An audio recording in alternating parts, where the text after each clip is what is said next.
Hello and welcome to another short economic update. It is January of 2023. I'm actually presently, I got to show you this, I'm in Toronto, Canada for a economic workshop, an entrepreneur workshop that I go to every 3 months. And to prove it, I'm actually doing this from my hotel room. You can just see, even though it's blurry, it is cold outside. It is snowing, started snowing overnight. I have a great view of the CN Tower that you can't see right now. But that's not why we're here this morning. So I want to talk to you about inflation, which is a theme that's been coming up really for the last 2 years, reared its ugly head in a big way in 2022. Inflation still way above average. In fact, the number came out yesterday. The January print for December was that inflation was down, but still at a level of 6.5%, which creates a big challenge for retirees. I wrote a book about 11 years ago now called Holy Cow, You're Retiring, and I talked about the biggest challenge facing retirees is rising living costs and how to keep up with those. When you have a finite amount of money at retirement, this nest egg is required to provide you income for up to 30 years or more. And when I used to say retirement would last 30 years, people would question that, but I think everybody has known someone who's lived until their 90s or in their 100s. And so you see, if you're retiring in your 60s, it's easy to have a retirement that lasts for 30 years. That puts a real challenge on your portfolio, not only to last for that period of time, but to provide an income that is increasing during that period of time. In the book, I talk about a dynamic withdrawal strategy to tell you how to do that. Do another video on that at some point, but this morning, I really just want to focus on the challenge that inflation is presenting for retirees today. So I've pulled up here just one slide from the book presentation that I created way back when. And what I did here was I talked about how to kind of get your mind around rising living costs and inflation. So let's take a look at this. So what I did was I said, all right, if we're going to live for 30 years in retirement, let's hope we are lucky enough to do that, how much will that actually cost? Let's try to get our mind around it, simplify it a little bit. And so what I did is I split that 30 years into 3 decades and just put a multiplier on what each decade will cost.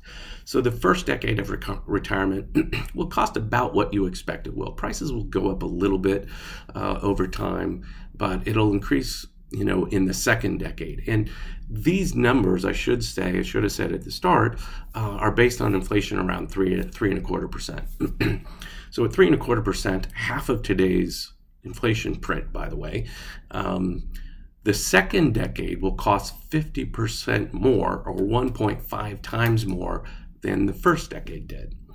And then the third decade, and our cow is very correct here, this is a lot of moolah, will cost twice as much as the first decade. So you really need to have a serious plan of how to double the amount of income your nest egg is providing you in retirement if you want to stay financially comfortable in that period of time. So that's the challenge of inflation at 3.25%. Now at 6.5%, obviously, the challenge is much bigger. And this is why the Federal Reserve is so committed to getting inflation down. And I think if you just look at the impact on your retirement plan and spread that over the rest of the people in the economy, it's a big challenge for all of us. So let's look at these same numbers, but with inflation at 6.5%. So the first decade will still cost what you expect it to cost, 1 time. The second decade will now cost 2 times what the first decade did. The third decade will cost 4 times what the first decade did. Now, the required growth of a portfolio to keep up with those rising living costs and not begin to completely run out in a 30-year period is above the average returns you can expect or reasonably expect from a portfolio. So at 3.25%, which is really about the average rate of inflation for the last century, a portfolio well-designed with a well-designed dynamic withdrawal strategy historically has been able to keep up with that rising living cost challenge.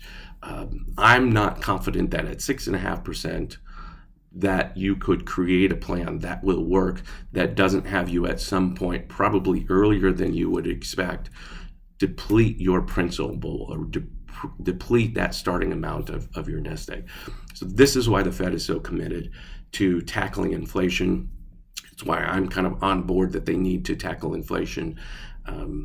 The pain on the front side of them tackling inflation is much smaller than the pain long term if they do not. So that's just a real quick update on how inflation will affect us and why it's so important that the Fed gets ahead of it and takes care of it and gets it down to a range where we as individual investors and retirees can design a portfolio and withdrawal strategy to make sure that we're always on a comfortable financial path in retirement.